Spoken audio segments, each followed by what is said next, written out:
cue the sports music. Da da da da da da da da da da da da da da da da da da.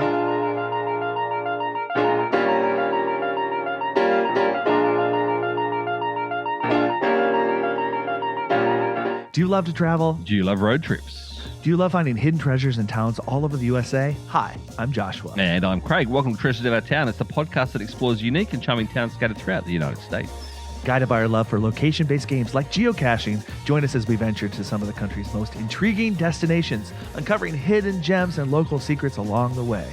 On today's episode, March Madness is almost here. Not just yet. It's almost here. We actually are in March, but it's time, Josh, for the patron picks. The patrons have their word. Yes, cue the sports music. Da da da da da da da da da da da da da da da da da. I was going to save that for the actual March Madness, Josh. Well, you could just keep my da-daing for this episode, maybe. How about that? Therefore, there's no copyright with you da-daring either. So that's exactly. Very good, very good. What are we doing, Josh? This is a roadside attractions. We did this last year as well. We opened up to the patrons. Just to let everyone know, if you didn't listen to last year's episode, firstly, welcome to Treasures of Our Town. But also, what we do is we have a patron only picks as well. So what we do is we allow patrons to get the top 5 of entries into March Madness. So Josh has 5, I have 5, our special guest has 5, and then the patrons have a 5 as well. So it makes 20 in the total. That's how March Madness actually works. So this episode is the episode before March Madness, and it's the patron only picks. Obviously, our patrons, Josh, they've come up with a lot more than 5, but we've got to narrow it down. Yes, we do. And we've got the help of your special friend that we've had on the show a couple of times before. What did you name your friend again? Do you remember? I think her name is Solace or something like that. Solace, I think. Solace, that's what it was. Solace. So if you don't know, Josh, he enacts his little Solace AI on his phone. Not Siri, but Solace. That's if we need her, because she's going to help us. She's going to help us break the ties. Yes. And let's back up for a second. This might be the first time you've ever heard of, like, what are they talking about? March Madness. Well, we're talking about roadside attraction March Madness. This is our 3rd year of us doing a bracket style, tournament style March Madness bracket, but not for sports, not for basketball, but for roadside attractions. And it's worth it too. It is really, really worth it. And I will say, Josh, it's one of our most popular shows, Craig. It's one of our most popular. It really is. I have had a patron, in person talk to me at length about it and said to me, Craig, can you please encourage Josh to pick actual roadside attractions this time? Oh, come on, not just museums and not just what do you call it? Duck boat rides. So oh, come on now.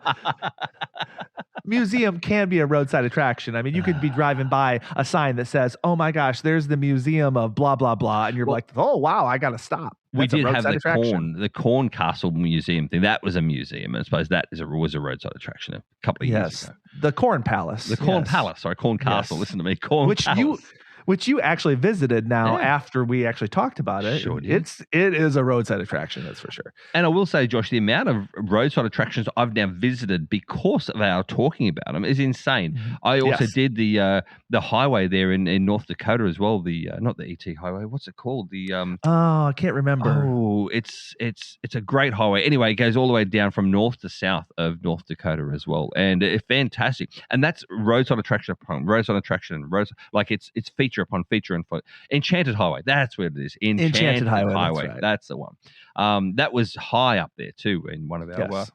And again, as I said, I went there because of our podcast. So yes, so this is a great way to give people ideas for future visits of different gems as we talk about throughout the United States. And let's just say that too. This has to be in the United States. And we cannot have any repeats from the first 2 years. So although I had to put a list. I had to put a list of all the ones we've already talked about before, just to make sure nobody picked ones that we've already done. I saw that. We could have, Josh, at one point in time, we could do an Australian version of roadside attraction, and you would have to do some research. See? Yes, maybe. I think in year 5, though, I think we talked about year 5. We're going to do roadside attraction All Stars, which means we might bring back some of the highly ranked ones that maybe did not win. And I'll just say right now, the last 2 years, my pick has won. I just want to make that observation. And here's the thing. I don't want to hear anything from the patrons, particularly you Waymaker Jan, that Craig is the voice of the patrons because, hey, I call it how I see it. And if you have a sense that Craig is pandering to the patrons, no, he's not the voice of the patrons. He's the panderer of the patrons. Oh, no, not at all. And Josh, I will say that brings me to my my downgrades, so the upgrades and down. No, what do you call them? Up delays, upgrades and delays. Yes, you're talking. I look like a panda, Josh. Well, that's my delay at the moment. Is I've actually got a head cold.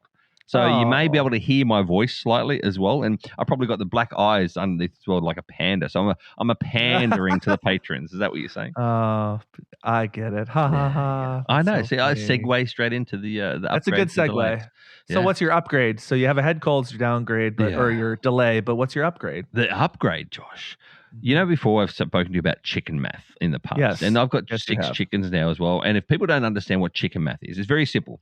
Me right now, I've got 6 chickens, okay? And I go, okay, I've got 6 chickens, and I'm using enough space and feed where I could have 10 chickens, and so that's why I have 15. You see, that's chicken math. That's how it works. But no, I have 4 more baby chicks that are 3 days old. Wow. These are quite expensive, these chicks, these ones. Why? Because they're green egg layers. So we're going to have a nice little rainbow eggs, Josh. So in our egg crates. So green laying eggs in March sounds right. Sounds about right. Exactly. So that's my upgrade. Josh, what about yourself? What's your delay and your upgrade? I don't have any delay. I guess my only delay is that I'm here in Minnesota in March, which is for us still very much winter, as today is 20 degrees. But we don't talk about the weather here on this podcast, so I'll just leave it at that. But this week I'll be heading with you and Minnesota boy, and Rob and Lou and the rest of the Munzie team to join you all in Los Angeles this coming weekend. So that is sunny California. Yes. And my son, Jonah, he lives in LA as well. So that's right. To spend some time with him. Get this, Craig. He said he might spend all day Saturday with us. And he said, I'm going to download the Muncie app again. And I'm going to play with you guys all weekend. So that'll be fun to hang out with Jonah. Yeah, absolutely. Yeah, I'd like to hang out with Jonah too and talk to him about his adventures over in LA at the moment too. So he's got a lot going on. Cool stuff right now, that's for sure. Yeah. Like interviewing Oprah, for example. Yeah, I know. I saw that. Charlie Puth and 2 Chainz and all. He's meeting the celebrities left and right. I'll tell you. Yeah. It's pretty cool. So you don't have, apart from the weather, Josh, you don't have a delay? I mean, no. As we said, we don't speak about the weather, but right here at night, 78, I was gardening outside today. It's beautiful. 78 in shorts and a shirt and sweating. So yeah, it's cold. It's cold here. So there you go. Still with snow on the ground. But let's talk about the patron picks. We have, I don't know, it looks like 15 to 20 suggestions from our patrons for these patron picks. We're only going to choose 5. Yeah. And so, first of all, what we need to do, Craig, we need to define a roadside attraction. I just quickly did a Google definition for roadside attractions. And I think it's a little different than it was the other years, but I'm just going to read it because this is what Google says right now. This is what roadside attractions are now. Roadside attractions are quirky, often bizarre, and uniquely themed landmarks or small, independent, and usually free attractions located along highways and rural routes. Interesting. Mm. And I think other years it's described itself as like something that's on the way, right? Yes. So it's like not necessarily something that you would like build a whole vacation around, but something that you would stop to on the way to something else. And I think that's actually a really good definition too. So that's kind of the official definition, but this is I'll just say it, it's very subjective. It's very subjective. So we all know Josh likes to sort of, bend those, there's a lot of gray areas in Josh's forethinking too. So, but I see roadside attractions, Josh, very similar to what you just said. Somewhere whereby you're driving along and either you see a sign or you actually see the roadside attraction as you drive along and then decide to stop. You know what I mean? It's not one of those things. For me, roadside attraction isn't just about I know what's coming up, and so I'm going to detour to stop there. To me, it's like one of those surprise, like, whoa, what's this on the way? That's a nice surprise on your road trip. So that to me is a roadside attraction. So. Yes, for sure. Anyway. All right. So here's how we're going to do it. We're going to mention the submission. We'll give a little explanation of it that has come directly from our patrons. We both have done a little bit of research on each of these. Yeah. And then what we'll do is we will rank them 1 to 5. 5 being like, wow. 1 being like, I don't think that's a roadside attraction. Yeah. It's not very great. So thank you so much, first of all, patrons. Please don't be offended if we rank it. We have to have 5. They're not all going to be able to be 5s. Yeah. So please don't be offended. But I want to first thank everybody that chose to submit some nominees. Oh, so see who's a pandering now? He's a pandering now. We really appreciate it. And before Josh comes in and stabs you in the back. Yeah, come on now. I like it. The first one, Josh. The first one comes from Sims Quest. Sims Quest. So again, thank you to Sims Quest. They talk about fresh off the Bamarama trip. Naturally, I thought of Bamahenge and all the dinosaurs and the goddess in the same area. Any way to clump them into one street of roadside attractions. Okay, so first we have to discuss that. So he just mentioned 3 different roadside attractions. And he said, can you put them all in one? And my thought is no. Yeah. I don't think you can. Yeah. I don't think we can put them all in one. In actual fact, you can actually have 4 as well because they are missing one too. So in Bamarama, down that area as well, it is very much off the beaten track. The first one you go across is the goddess. The goddess is like a big concrete statue. She's a fair way off the road as well. You have to get there, walk to her. There is a cache there, but she's the one, Josh. Remember the concrete statue that was there? We did a circle around her and we found the cache there as well. There's a physical cache nearby. There was that one. Yes, and then after that, that's the goddess. Then after that, there's the dinosaurs. Now, I think there's 5 or 6 different dinosaurs, but again, they're off the beaten path. Some of them you can't see from the roadside. You have to know where they are.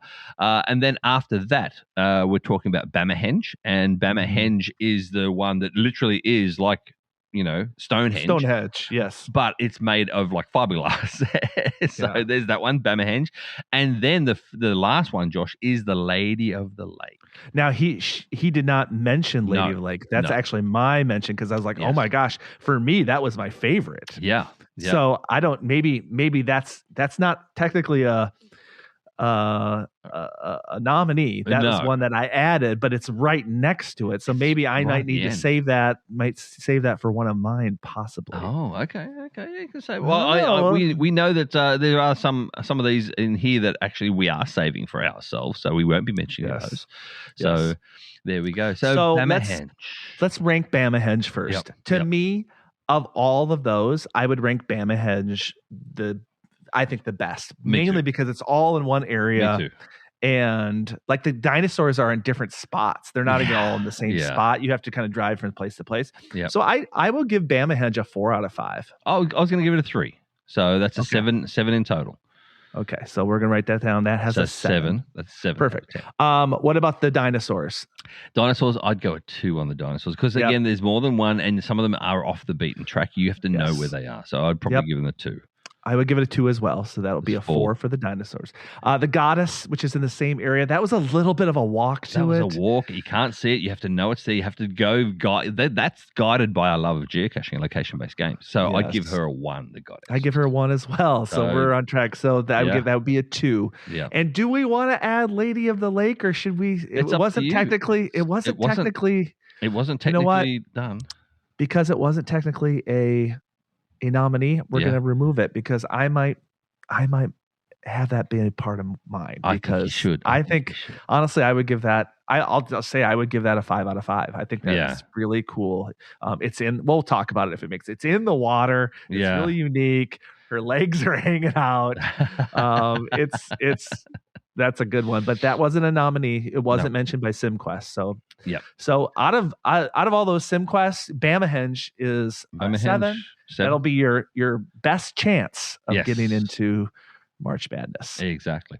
Next one, Josh, is from Valerie Pratt, and Valerie Pratt mentions Hell, Missouri. Hell, Michigan. Sorry, Michigan. Yes. Hell, Michigan. Hell, the whole dang town is a roadside attraction. It is full of quirky signs, photo ops. You can explore the town for free or get more involved if you wish. You can become mayor of Hell of Michigan for a day. They have a miniature golf course. They have a chapel where you can get married in Hell, with the saying that any wedding that starts in Hell has only got one way to go. You can send postcards from Hell, Michigan, and the people will gladly postmark it and even sign it for you as well. For geocaching wise, there is a geocache there as well as Adventure Lab. And of course, if you go in wintertime, you might even see Hell freeze over, Josh. I like that idea. A lot. I watched a couple YouTube videos of this, and I actually watched the lady at the post office get the postcard ready as she started the postcard on fire to make it look like it was being singed by hell. I like it. I also did some research. It is $100 to become the mayor of Hell, and you get a 1x1 plot of land that you own now in Hell. And you get a little certificate. So you get a plat of land with a deed, and you get a coffee cup. Another thing that I thought was funny is that the mini golf course, there was the snowman that was in Hell, and he's just like this melted blob of stuff on the ground. Craig, I'm just going to say it right now. I'm giving Hell, Michigan, a 5 out of 5. Yeah, it's a 5 for me. Hell in Michigan is an absolute 5 for me. I've been there, Josh. I've been there. Oh, you have? Oh, yeah. I've been there. I spent a couple of hours there going around Hell. So, yeah. And we'll talk, if it does go into the top, we'll talk about it more at length during March Madness, the official March Madness podcast. Yes, we will. So there you go. Next one, Josh, also comes from Valerie Pratt. And she says, Dinosaur Land in White Post, Virginia. Dinosaur Land is a family-run business since the 60s. There is a small admission to see the whole park, but you can see a few of them from the road. If you pay, you can go and wander and take as many pictures as you want. You can pose with all the dinosaurs. They do have more than just dinosaurs. You can even get eaten by a megalodon or sit in King Kong's hand for great photos. And an added plus for geocaches, there is a themed geocache to go with it as well. So there you go. Dinosaur Land in White Post, Virginia. So this is the epitome of roadside attraction. Very much statues. I mean, if you look at the definition, quirky, small, independent thing. The thing for me, Craig, is that throughout the United States, there are so many places. I mean, we just talked about one. There are so many places that have dinosaur statues. So it doesn't, to me, it does not make it particularly unique. Yeah. I did watch a video of it. It looked like it's very similar to the dinosaurs that were in your neck of the woods, in California, or also near Bamahenge that we just talked about. Yeah. So for me, I'll just say this: I'm going to give it a 2 out of 5, just because I don't think dinosaurs are that unique. I was going to give it a 3 as well, so that makes it a 5. And the reason why I gave it a 3, Josh, is because, I mean, yes, you can see it for free, some part of it free, but is it a roadside attraction per se when you have to pay money to go into a location? It's more of a theme park than to me. But anyway, they're good. Valerie, thank you very much for that as well. Great. Next one up we have is Sharon Babinow. I'm hoping I say that right. She says, y'all made me go down a rabbit hole. She actually says y'all, so that's why I said it. Here's a good one. In my honest opinion, Blue Ridge Tunnel near Waynesboro, Virginia. There is a multi-use paved trail about 2.5 miles from end to end, including about 0.8 of a mile inside a historic train tunnel. You can park at either end, and there are geocaches along the way. I filled in a decent-sized chunk of my river expedition puzzle at that location as well. So in Waynesboro, Virginia, Josh. You had a look at this one, did you? Yes, I did. Why don't you talk about it first this time, and I'll talk about it second. Well, for this one, for me personally, again, it's one of those places whereby it is what it is. It's a Blue Ridge Tunnel near Waynesboro, Virginia. So it is a tunnel-like location. It's more of a walking track than anything else. You know, there's nothing really built there apart from the tunnel itself. But mind you, in saying that, it is a really nice, it'd be a nice walk. But again, it's not a circle walk around, it's end to end. And so if you walk one way, you got to walk back too. So that's the other thing too for me. So, but it looks like a nice walk for me. But again, I like geocaching too. So there's lots of geocaches along the trip, which is nice. But is it really a roadside attraction per se? Yeah, it is really cool. I saw some videos of it. It reminds me of the tunnel of light tunnel of the 8 cache. It's a little shorter than that. Yeah. It is really neat. It's not particularly quirky. I would love to visit it, but I don't see it. I don't see it quite as a roadside attraction. So I'm going to give it a 2. 2 for me, Josh. Yeah, 2 for me as well. So there we go. So thank you, Sharon. But don't stop there, Josh, because Sharon's also got another one as well. Okay. Also, she says, and this one is actually a bit congested. Like there's a bit of controversy here amongst the patrons. It's going to be a tough one to talk about. I know. She says, also, all of the Thomas Dambo trolls. I'm thinking specifically of Big Rusty in New Jersey, which is made of scrap metal instead of wood. I've only seen the ones in the Traveling Field Study exhibit, which just left the North Carolina Arboretum and is headed to South Coast Botanic Gardens in LA sometime in March. So Thomas Dambo trolls. Before we mention it, I will say, let's talk about the controversy here, because Waymarker Jan, he weighed in on it too. He said, the Thomas Dambo trolls are great, but like you said, too many of them to consider, in my honest opinion. Sandy wrote back, and she said, I just saw my first troll in Charlotte, North Carolina. Now I want to find the ones in Rayleigh and solve the Mother Tree mystery location. I'm obsessed now. See, she also said, Waymarker Jan, just because there are now a dozen or so in the US doesn't mean too many trolls. They bring smiles to people all across the world. Waymarker comes back and says, I'm meant for a particular roadside attractions. Do we do all of them or just one? If one, which one? I will leave that up to the nominator. And then Sharon, the nominator, comes back and said, I was going to nominate only Big Rusty at first, but all of them are worthy. There are people who have made it a hobby to visit and collect all of them as well. So this is tough. It's a tough one, Josh. So technically, Sharon is only nominating the one, and that is Big Rusty in New Jersey. Yes. I don't think we can have one nominee represent all the trolls. No. Because I agree. All the trolls are cool. We just have some in Minnesota. There's one that's similar to Big Rusty. There's one that's made out of all like plastic storage containers, and it's a rabbit. It's a giant fat rabbit. That's really which is really cool. That could be one of itself. Yeah. But we're gonna have to go off of she's gonna have to pick one of them, which is Big Rusty. Yeah. So having looked at Big Rusty, having appreciated the trolls. She's right. These trolls are awesome. Big Rusty could inspire, if somebody saw Big Rusty first or any of these trolls, it could inspire them to go to other trolls. Yes. So that's kind of like a cool thing. That's cool. So I'm going to give it a 3 out of 5. I think the trolls are just in general like a great thought, and I think it's a shame that it wouldn't be represented in one of our March Madness competitions. I was going to give it a 4 out of 5, Josh. I'm actually on one higher because she mentioned that Big Rusty is different to the other trolls. And as you just said, and like someone else said as well on there, that hopefully that would, people going and seeing Big Rusty would inspire those collectors out there to actually go and collect them all and have a look and see what it was about. But for me, Josh, these are an epitome of those recycling habits that we all need to get into as well. So not only are we talking about recycling timber like he did originally, but now he's recycling metal with Big Rusty. He's obviously recycling plastic now as well with the rabbit too in Minnesota. So he's starting to go outside just the normal timber and wood and actually start to do different recycling things as well. So is it a typical Dambo troll? Well, it's made by him, so it is. But this is different to the others because of the material it's made from as well. So that's, for me, that's why I've given it the one higher than you. I'll also say this. I watched the video of Rusty. As the person was walking to Rusty, it's filled with like lost places. It's like these lost like buildings that have been abandoned that people have like done like all this graffiti on. It looks like a kind of a cool location too. So, fair enough. 3 and a 4, that gives it a 7. So that's a strong contender. It really is. It really is. Speaking of strong contenders, Josh, we're going to the next one now. Sharon Babineau again. And this one I was going to have on my list, but I'll leave it. Do we remove it? Do we remove it? Okay. We'll leave it. We'll leave it. And I'll take it, though, if it doesn't make it, put it that way. Okay. Because I've been here. I've seen this location, and I didn't know it was there until I was driving up upon it. And so to me, that's the epitome of what a roadside attraction is. And we're talking about the Dignity of Earth and Sky sculpture in Chamberlain, South Dakota.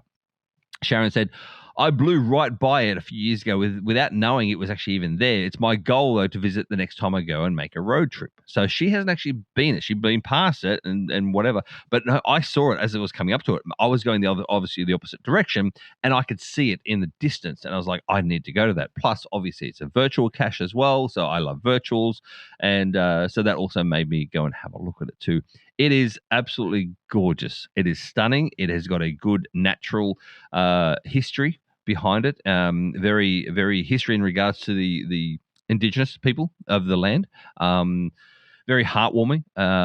It's got a good background story to it too. But not just that, it is actually very beautiful. Like it is really, really a beautiful sculpture. It's not like a normal sculpture. This one's made out of.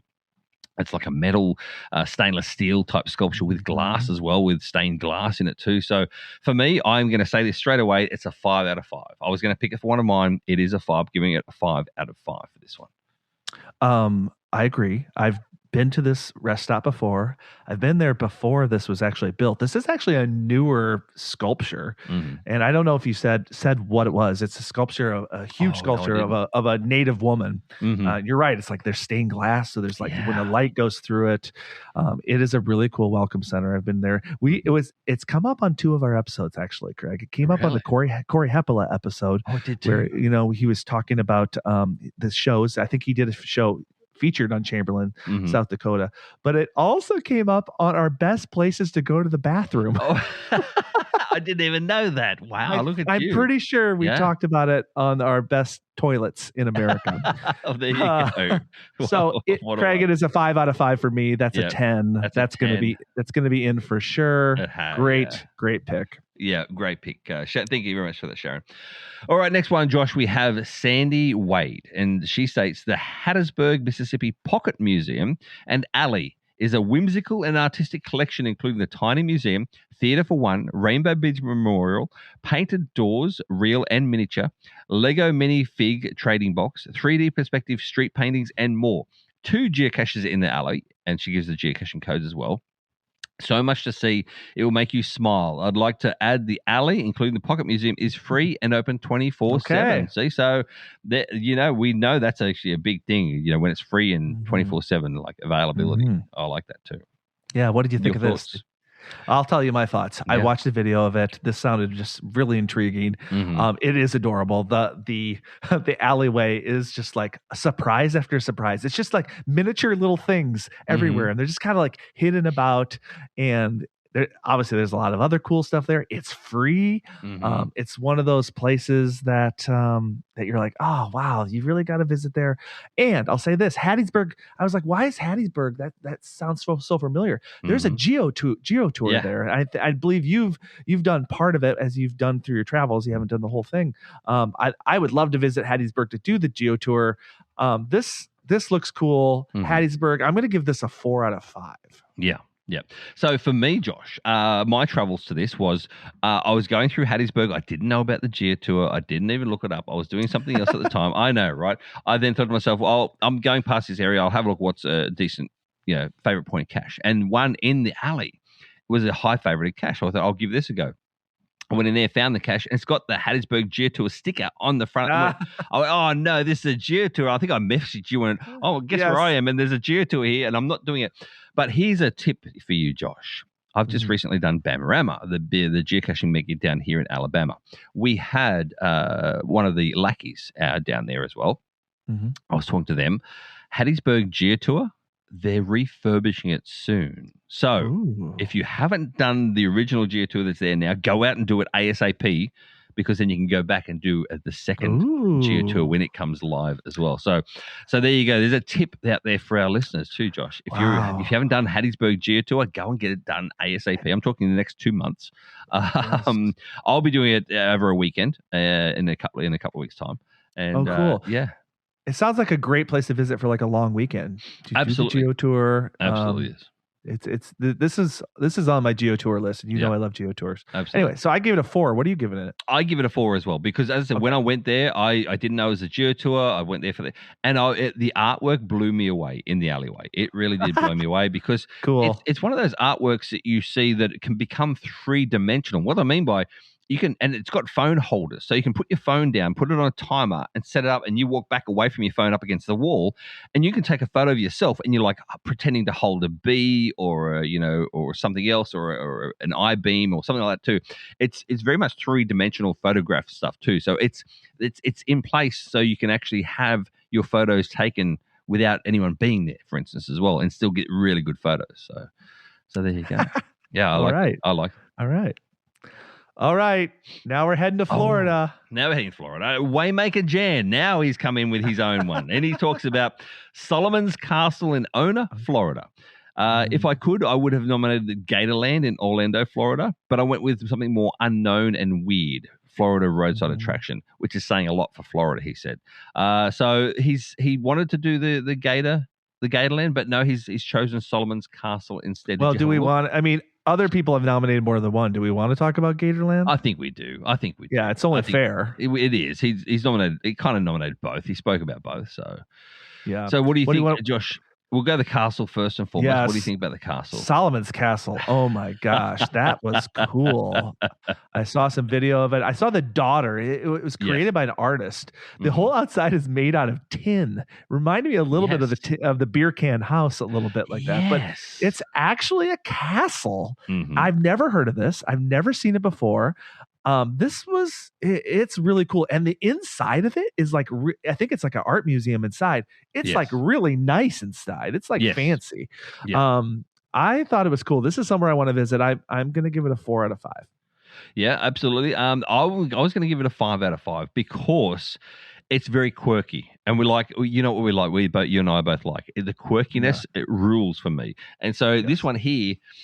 It's one of those ones whereby you have to go and see it to appreciate all the intricate details. Plus, I do enjoy the fact that it's done by Solomon himself, like the guy who's running it, like the beer can house where it's done by one person. This isn't done by the tourist board, for instance, and put up a beautiful mural or, a big statue. This is done by one guy or a family. And so for me, for that reason, I've given it the 5. So there you go. That's it's going to be up there. Great. It is. Let's talk about Gatorland, which is it's an amusement park in Orlando. Yeah. Did you watch any videos of this place? I did. Oh my gosh! When you talk about Florida, this is what you picture. When you talk about Florida, this is exactly what you picture. I'm talking screaming gator zip line. So in other words, you zip line over gators that are literally stomping or snapping at your backside as you're zip lining over the top of them. Wow. I know. They had juveniles, they had adults. Yep. You could feed them. And remember when we went to the Gulf and Gator and we fed hot dogs to the gators. They showed a picture of the people feeding them. Yep. The funny thing, I watched a video of they have like a show, and the guy goes out there and he sits on the back of a gator, tapes his mouth, and then he has small children come out and sit on the gator to get pictures. And they're like, "Don't worry, it's safe. His mouth is taped shut. Don't worry about his claws or the fact that it's a 1,000-pound beast is going to move around underneath you." So this is a place I want to. Yeah, this is a place I want to visit. A roadside attraction. Yes, maybe. Not technically. This is somewhere you spend a whole. You'd spend a whole day there. You wouldn't just drive by. This is a destination. I'm going to Gatorland for the whole day. Yes. That kind of takes away from the roadside attraction, but it is still cool. I'll give it a 3. I was going to give it a 2 for that same reasons as well, Josh. So Waymarker Jan, I love it, mate. It's on our list to go to. Yeah, 100% is on our list to go to. But roadside attraction. Not so much, but thank you so much for noting it too. He's also given one more too, Josh, and that is the country's smallest post office. He said for nostalgia, nostalgia for GCV. Yes, have you because I've been there. Yes, me too. It was so funny. It was so funny because he mentioned it and he's like, "You got to visit." And then I sent in the Patreon feed. I put the video of me visiting because I took a video of it. This is this country's smallest post office, and it's very tiny. It's one little room. Yeah, you can send a postcard from the smallest, and you have a little, which is similar to like hell. Only they don't singe it. No, like in hell. A small one. And it's really it's a cool. normal size postcard too. You can't send the smallest postcards. That would be funny if you could send a tiny one. Like a stamp. It's a roadside attraction. It's great. Yeah. As I compare it to some other ones, I'm going to say it's middle of the road. To me, it's a 3. Me, it's a 3. Yep, I was a 3 on it too. So we've both been there, so we both know exactly what it's like. There is a cache nearby in the spoiler. It's in the guardrail nearby. Magnetic key holder, like every other one. But it would be cool if that was a little 3D printed post office. That would be cool. Like if it's cash. So, but anyway, thank you very much for that, Waymarker Jen. Now, the next ones, Josh. Are you ready for all the next ones? She's got so many. From Nancy. Nancy Tivia. She's been thinking about this all year. Oh yeah, she loves a Roadside attraction. So we're just going to go through them. Can I say this first before we go through these? Of course, Nancy. These are all the description of a road trip. Like these are roadside attractions. So well done. Every single one. Done. You've got a lot to talk about here. Yeah. And Nancy, just for your information, I have already taken one off. I have taken one off because it was on my list anyway.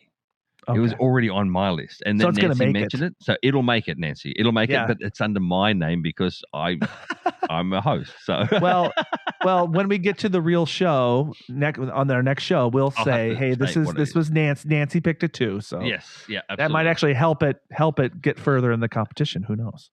Maybe. And if you've been to some of these, I think that's going to get help further to get in the competition. I'll say that much as well. So, all right, Josh. The first one is the Big Astronaut in Weatherford, Oklahoma.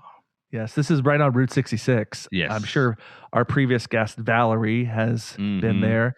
It is exactly what you think it is. It's a giant statue of an astronaut. Yep. Fiberglass at that too. So yes, it's epic. It's cool. Yeah. I didn't look closely enough. Is it one of those ones that we talked about, like the mayor of Uranus? I don't think so. No. Okay. No, it's different. It's just just a giant astronaut. Yeah, just a giant astronaut. That's all it is. Exactly. Was there a reason why they have an astronaut there? Is there some sort of tie into space? In Weatherford. No, I don't think there is. Literally, it's. Oh no, yeah, it does. It says a way to highlight the town's substantial space heritage. That's all it says. Okay. So whatever space heritage that might be. There's some photos of it being built as well, which looks really cool as well. Some nice photos being built. Let me have a look here. Read further. The Big Astronaut serves as a salute to Weatherford native Thomas Stafford, who was one of the 24 U.S. astronauts who flew to the moon. He died at age 93 last year. So there you go. That's the reason why it's there for. Weatherford is also home to the Stafford Air and Space Museum, which contains a ton of artifacts from the U.S. space program and aircraft as well. So, I mean, let's be honest though, Josh, that is contentious whether man actually has been on the moon or not. So, but anyway, I digress. Oh boy. All right. Conspiracy theories out there. So you want to go first? What do you go first? For me, on this, because of what it is, it's a 4 for me. It is literally, like, I think a lot of these are going to be in the 3 and 4 or even 5 range because Nancy, as I said, these are the definition of roadside attractions in my mind. Yep. So what about you, Josh? I think it's great. There are so many statues of big people. So to me, it's a roadside attraction. It's kind of a middle of the road to me. I'm going to give it a 3. Yeah, that's fair enough. So it's a 7 in total for the giant spaceman. Next up, we have in Wapiti, Wyoming, the Lonely Big Boy statue. Now, this, Josh, we spoke about last week with I can't think of her name now. Valerie, of course, Valerie. And we spoke about the big boy statues, but this one, Josh, this one's a lonely big boy statue. Yes, why? It's in the middle. Why? It's in the middle of nowhere. It's in the middle of nowhere in the field of nothing. He's on a big concrete block. Funny to me. It's very funny to me. And literally, you drive past, and he's literally on a big concrete block in the middle of a field of nothing. Like we're talking brown grass that may be ankle high. That's it. Yeah, nothing around. There's some what do you call it? Mountains in the background, but there's nothing around him at all. So that's why he's the lonely big boy statue. So well done, Nancy, for finding this one. Yes.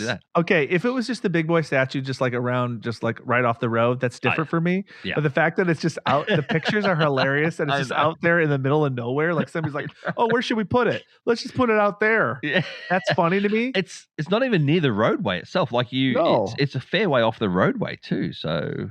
Yeah, I like it.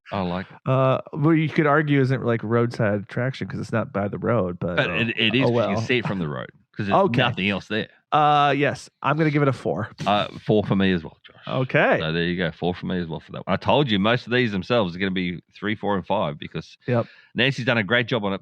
Next one, Josh, is again from all these are from Nancy. Ray gun Gothic rocket ship, now in the site of the former Lowry Air Force Base in Denver, Colorado. The Ray gun Gothic rocket ship. Have you seen this one? I think this is kind of newish as well. This is epic. Mm-hmm. It's like it's right by the river. It's beautiful. Yeah, it really is. It's a sculpture. Yeah. It's a futuristic sculpture. So it's like a rocket ship that's like a futuristic rocket ship. It is made from aluminum and steel, aluminum and steel as well. So there's no timber, there's no concrete. It's literally made of the metal as well. So yeah, it says here after Burning Man, the sculpture was installed from 2010 to 2013 at Pier 14 in San Francisco. It was refurbished and permanently installed in 2017 over Rocket Ice Cream at Wings Over the Rockies Airspace Museum in Colorado. So it's moved around. It has. It was funny last year. Remember we had the steampunk thing at the brewery. That was also made. Yeah. That was also made at Burning Man. So these Burning Man art pieces, they get kind of moved around. Yes. Denver, Colorado is a beautiful place. This is really cool. It doesn't make me laugh as much as the big boy. No. So I'm gonna. To me, it's the middle of the road. I'll give it a 3. Oh, it's a 4 for me, Josh, because it's for me a roadside attraction. Like this here, you'd be crossing that bridge and you're going, "What is that over there?" You know what I mean? It'd be something where you wouldn't know even it was there until you're driving upon it and go, "Oh wow, let's stop and have a look at this." So that's the reason why I give it a 4. The next one, Josh, is the Peachoid in Gaffney, South Carolina. Now, there is another one. There is another one in Alabama, in Clanton. There is 2. There's another one in Clanton, Alabama.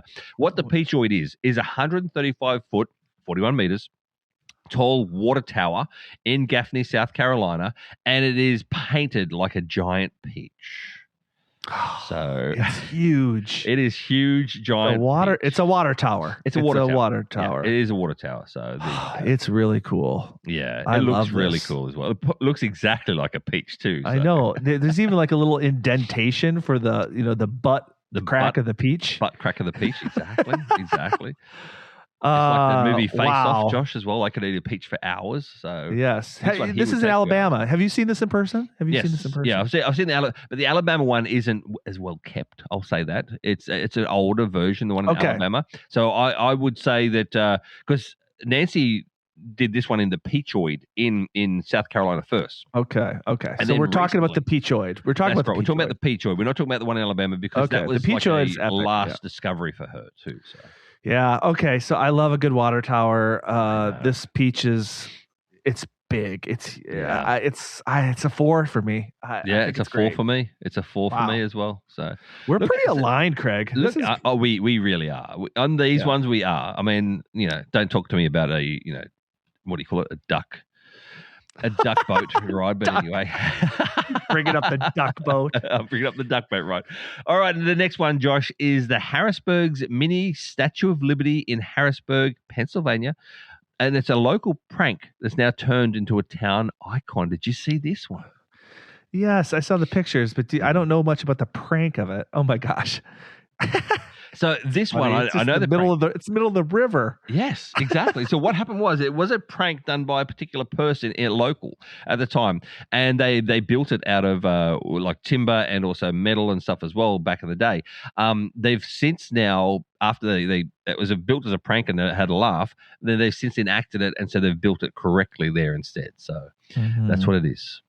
So it's a little Statue of Liberty in the middle of a river. Yeah. What amuses me, Josh, is that it was built on top of one of the old, like a train track, what do you call it? those not pedestals, like a footing for a train track going across a river. So it was built on top of something similar to that. It was either a bridge footing, and so this thing is seriously like a miniature version on top of this big bridge footing. They could have built it bigger and actually made it look a lot better, but no, they leave it as a smaller version, like a mini statue, which makes it more fun too. So okay, you go first on this one. Go ahead. In terms of, I'm saying it's a 4 for me as well, because you can see it from different locations as well, and it is one of the things that literally sticks out in the middle of the river. So it's a 4 for me. This might be a little bit controversial, but I have to differentiate. There are lots of little Statue of Liberties all over the country. This is true. To me, there's one in Duluth. I just feel like it's not as cool as it is in the middle of the river. To me, it's not particularly unique. Yeah. So I'm going to give it a 2. That's okay. Sorry, Nancy. I like other ones. The reason why I like this one as opposed to the others, Josh, is the background. You have to have a look at the backstory. Otherwise, if you didn't know the backstory, you just drive past and go, "Oh, that's just another small, Statue of Liberty." So for me, it's the backstory of that one too. So there you go. Okay. The next one she mentioned is the Clown Motel in Nevada. In Nevada as well. So. This one here, Josh, the Clown Motel. I've been. You were just there. I was just there. I've been there. I didn't. You partied there. You partied though. No, I didn't. You partied there. I didn't. Oh, you didn't? There. No, I didn't. Oh, I'm not going to party with Scott Burks and Riff Raff. So the Clown Motel. The best part about this Clown Motel, Josh, is they really, really, really leaned into that whole quirky, disturbing, freaky kind of clown style. Well, when people say, "I'm scared of clowns," this is the reason why. It's because it's Clown Motel. That's what I'm saying to you. There's not a happy clown amongst it. I'll say that. But the best part about it is it's right next door to the oldest graveyard in Nevada. Yes, the it's oldest right behind graveyard. it. It's right beside it, right next to it. You can actually walk from the parking lot into the graveyard at night, and people do. They do have tours there at night. So there you go. The Clown Motel in Nevada. Yeah, so for me, I have not visited this. I've watched many of videos. To me, this is iconic. Oh yeah.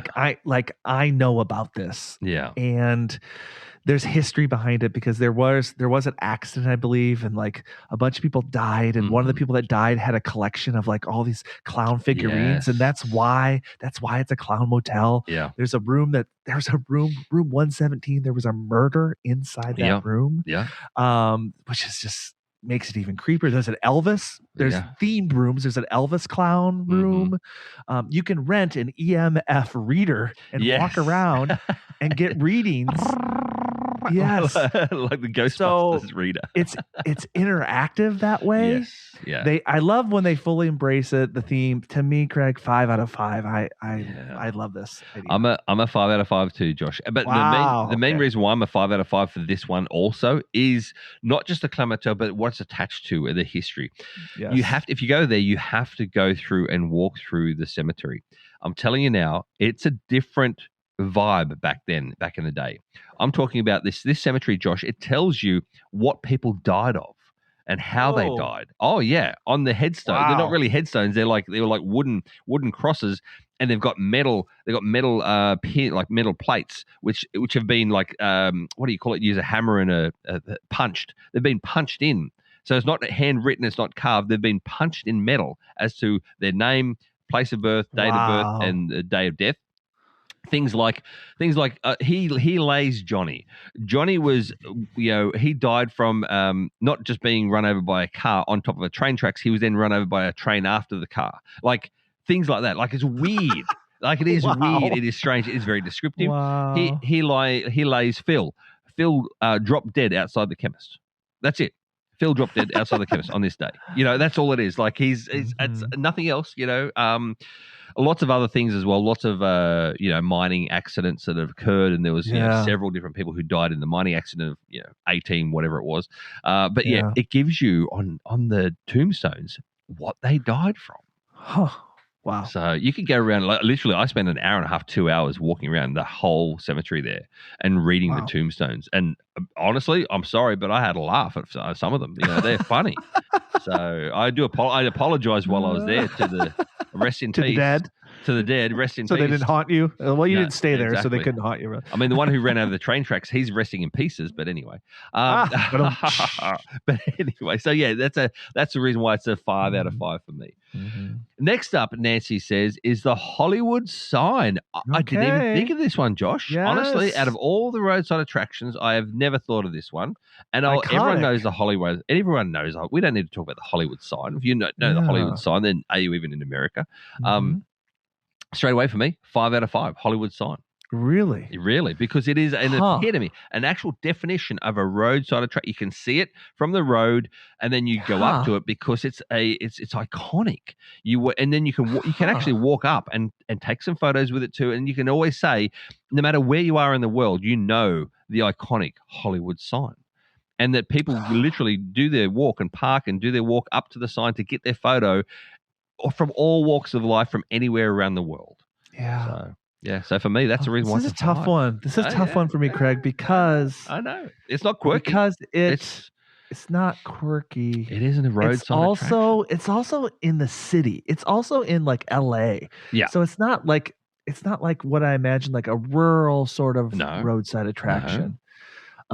Yes, you can hike up to it. You can see it from many vantage points. Yes, you can take photos anywhere. Okay. It's cool for me because it's not rural. It's in the city. It doesn't really match what I see as a roadside attraction. But it's great. I give it a 3. 3? That's fine. That's the first one. We're kind of a little bit. That's an 8, which is a strong score. But 8 out of 10 is still a strong score, Josh. Yeah. Let's be honest. Yeah. Next one Nancy comes up with is the world's largest bobblehead in Belleville, Ohio. Did you see the picture of this one? I did see the photo. Goofy looking. It really is. Because it was from a restaurant. It was like a guy had a restaurant, and then it was like in pieces, like it fell apart, and then they restored it. It's really skinny. It's skinny and tall. It's kind of, you look at it, you laugh when you look at it. I always think of this, and I don't even know his name. The giant-handed Jacques. He looks like a Jacques. His name's Jacques. I was gonna say Giuseppe sort of style. So he looks like an Italian chef with the chef's hat on as well. He's got 2 hamburgers, one in each hand as well. He's leaning forward for some unknown reason. That's funny. That's funny that he's leaning forward. And it does look like that, obviously, over the time, he has been decapitated once or twice. And so they're going, you know what, we'll put it back on with a spring. Mm-hmm. And they literally put this back on with a spring on his neck. And so it is now being the world's largest bobblehead. So it is newer. It's newish. It was put together in 2022. Like they restored it. So epitome of roadside attraction. Yeah. It's weird. It is quirky. It looks kind of weird. I think it's funny that he looks like he's Italian, but he's holding burgers. I know. It's funny to me. Well, if you have a look at these old ones, he was holding it looked like ham and croissant or corned beef of some sort too. So. I'm Craig. I'm between a 3 and a 4. Really? I'm a strong 4 on this one, Josh. I'm a strong 4. Okay, you convinced. I'm a 4 too. There you go. So give Bobblehead an 8. There we go. Yes. It's one of those ones where I love the quirkiness behind this one. It's and also the good story behind it too. So next up, Josh, we have the iconic 12-foot tall, 700-pound inflatable this one, Larry the Lobster. He sits atop of the Taste of Maine restaurant in Woolwich on Route 1 in Maine. And yes, he is inflatable. So I think this is the first inflatable roadside attraction we've ever had, Josh. Yeah. Inflatable knocks it down for me a little bit for some reason. Yeah. Because it feels less permanent. It feels like one little pop and that thing's done for. Exactly. Exactly. It looks funny. It's on top of the restaurant, but because it's inflatable, I give it a 2. Yeah. I'd say a 3 because of the inflatable factor, but otherwise it looks cool. And who doesn't, let's be honest, Josh, who doesn't want to go to Woolwich, Maine and actually have a lobster roll from Woolwich, Maine underneath the inflatable lobster? So, well, you know who wouldn't want to do that? It's Minnesota boy. He hates seafood. He doesn't like seafood. Well, anyway, he doesn't go there with us. That's the only thing we can say. He can stand by. He can go to the burger. He can go to the the bobblehead and get a burger at the bobblehead. And there you go. There we go. All right, so let's talk. Cool. The 10s are in because I think we have 3 10s, right? We have 3 10s. Yeah, I think we have 3. Let me. So the first 10 is Hell, Michigan. Yes, that's a 10. Going to hell. We're going to hell. We're going to hell. We're going to hell. Valerie, well done. You got one in hell. Congratulations, Valerie. Michigan. Hell's in. Yeah. And see, normally we wouldn't say, I'll say this as well, and I'll probably say it again next episode. We normally wouldn't do a full suburb, at Hell, Michigan. But this here is very small. Oh, it's just it's whole like town. Yeah, it's like Gilby. The videos I saw, it's like a couple buildings. Yeah, it is. There's a river right there. There's a dam. Yes. The guy goes, he's like, look, it's dam. We're in damn hell. We're in damn hell. We are in damn hell. Exactly. And I do love the church where you can get married in hell. And it does say in the church, there's only one way up. There's only one direction your marriage can go from here. That's Hell, Michigan. It's going to be a contender. There's a lot of the fact that it's interactive, the fact that you become mayor, the postcard that gets singed. I mean, come on, I'm excited. That's a contender. That is a big time contender. Next time, Joshua, the next 10 we have is the Dignity of Earth and Sky sculpture from Sharon Babineau as well. Well deserved. Well deserved. Very much so. As I said, this was going to be on my list. And see, I'm a man of the patrons, and so I allowed this to sort of stay with the patrons instead. So there you go. And who was that? That was who did that one? Sharon Babineau. I hope I said that right. Well done, Sharon. Thank you. And then we have one more 10. One more 10, which is the Clown Motel. Wow. Great one from Nancy. Congrats, Nancy. Well done, Nancy. The Clown Motel. All right, scrolling through. Do we have any 9s? 9s. Yes, we do have a 9. I think 1 9. I think we have 1 9. Where's the 9? Let's see here. I see a lot of 8s. 8. No, I see a lot of 8s. No, we've got a lot of 8s. There's no 9s? There's no 9s. There's no 5 and 4. There's no 9s. Okay, so there's a lot of 8s. So there's a lot of 8s now. So here we go. We're gonna have to. Are we gonna discuss it and rank them, or are we gonna just have AI pick it? I think we just have AI pick it from here, right? Okay. Because we said that's how we're gonna do it. So we've got. If you want to make a short list, Josh, I'll read them out. We've got the Hattiesburg Pocket Museum and Alley in Hattiesburg, Mississippi. Okay. We've got that as an 8. The next 8 we have is Wapiti, Wyoming, the lonely big boy statue. Craig, we have a 9. Oh, we do have a 9. You missed it. Solomon's Castle. How did I miss Solomon's Castle? Yeah, I kind of put it on the side. Oh, that's why. Oh, there it is. Yes, Solomon's Castle from Waymaker Jan. So well done, Waymaker Jan. So we do have a lot of 8s though. So we do have to have one more. So we just need one more. We need one more out of these 8s. Okay, so the first 8 is the Hattiesburg Pocket Museum and Alley in Mississippi. Okay. Mm-hmm. So write that one down. I need a pen. Of course, I don't have a pen. Well, you don't need a pen. Just write it down on the show notes. Just type it in. Okay. Type it in. Okay. Good call. That's what. See, you have to sign along now. So Hattiesburg Pocket Museum and Alley in Mississippi. Then after that, scrolling slowly this time, we have Wapiti, Wyoming, the lonely big boy statue as well. He's on there too. The next one is the Peachoid in Gaffney, South Carolina. Peachoid in Gaffney, South Carolina. We have the Hollywood sign. And then the last one we have is the world's largest bobblehead in Belleville, Ohio. So they're the ones we have, Josh. The world's largest bobblehead, the Hollywood sign, scrolling through, the Peachoid in Gaffney, South Carolina, the lonely big boy statue, and then the Hattiesburg Pocket Museum and Alleyway. Where's the lonely big boy statue again? Where is that? That's in Wapiti, Wyoming. Okay. Hollywood sign, that's obvious. And the bobblehead is where again? I'm sorry. The bobblehead is that you got the Peachoid. Did you get that one as well? Yep. Got the Peachoid. You've got the Hollywood sign, the world's largest bobblehead, Belleville, Ohio. Bellville, Ohio. Okay. Belleville, okay. Ohio. And then I have South Carolina for the Peachoid, but what's the name of the town again? In South Carolina, it is Gaffney. Gaffney. Gaffney. Anyway. Okay. All right. We'll see how this goes. I'm going to dictate this to the AI, and we'll just see what she has to say. And hopefully, she knows what all these things are. The one thing is the world's largest bobblehead is kind of new, but we'll see here. We'll see here. Okay. So here we go. Hopefully, I don't make flubs as I explain this. Here we go.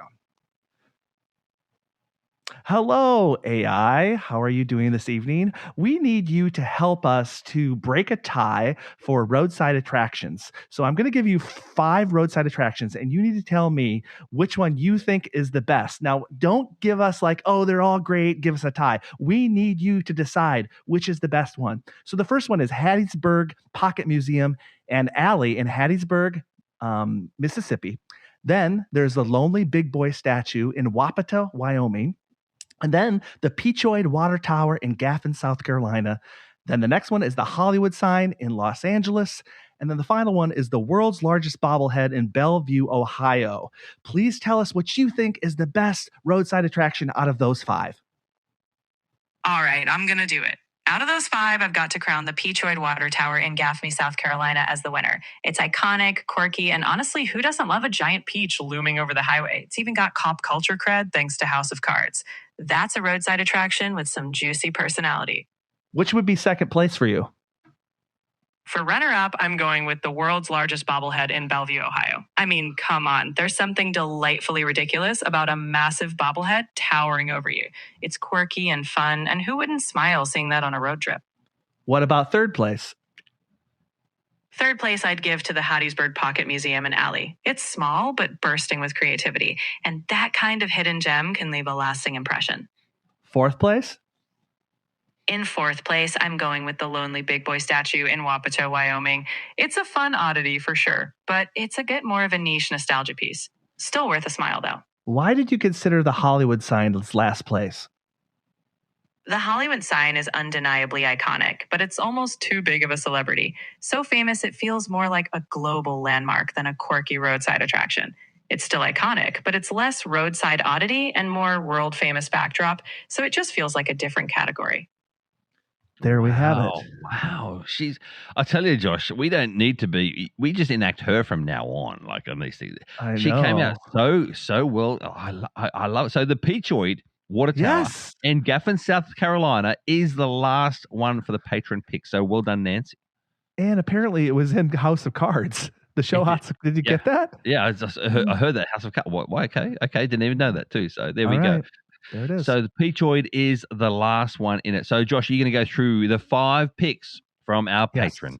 Yes. So we have the Peachoid Water Tower in Gaffin, South Carolina. That is Nancy's pick. And then we have the Clown Motel, which I believe is also Nancy's pick. Is that correct? Yeah. Okay. And then we have the sorry. I've lost my place here. Lost my place. We have the statue in South Carolina. What is it called again? The not enchanted thing. I can't. I'm not doing very well on this. Dignity of Earth and Sky. Thank you. And then we've got Solomon's Castle, which is in Ona, Florida, and then there's one more. Hell, right? Michigan. Hell, Michigan. There you go. Okay. So well done. Well done to those. Thank you so much for the patrons as well. You did a great job.